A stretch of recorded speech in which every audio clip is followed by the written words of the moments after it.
biror narsani o'rganaman, o'z ish faoliyatimni davom qildiraman, kelajakda shu soha orqali biror bir ish qilaman deb oldiga maqsad qilgan bo'lsa, maqsadga intilishi kerak bo'ladi. Men Rahimoyev Bozorjon, ona tili adabiyot fani o'qituvchisiman. Ish faoliyatimni 2016-yil ustozim Sarvar Uzunboyevning yonida yordamchi ustoz vazifasida boshlaganman. Shovot tumanidagi ish faoliyatimiz esa Unify o'quv markazida bugungi kunda davom qildiryapman. Repetitorlik faoliyati bilan 10 yildan buyon shug'ullanib kelaman. 2016-yilda Urganch davlat universiteti filologiya va tillarini o'qitish o'zbek tili yo'nalishiga hujjat topshirganman, o'qishga qabul qilinganman.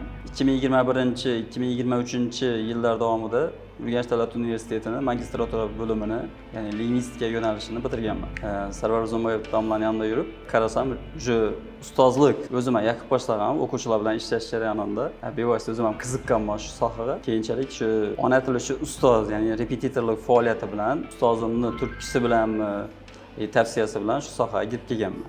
Shu paytgacha mingdan ortiq o'quvchiga talabalik baxtiga muyassar bo'lish uchun yordam berganmiz, ya'ni o'qitganman. Bugungi kunda, ya'ni oxirgi 2 yillik davomida milliy sertifikat imtihonlariga tayyorgarlik, DTM testlariga tayyorgarlikdan ancha ilgarilab ketgan. Hozirgi kunda esa 200 dan ziyod o'quvchilari milliy sertifikat olishini amaliy ko'maklashganman. Birinchi navbatda bugungi kundagi o'quvchilarga maslahatim shundan iboratki, biror narsani o'rganaman, shu narsani o'rganib o'z ish faoliyatimni davom qildiraman, kelajakda shu soha orqali biror bir ish qilaman deb oldiga maqsad qilgan bo'lsa, maqsadga intilishi kerak bo'ladi.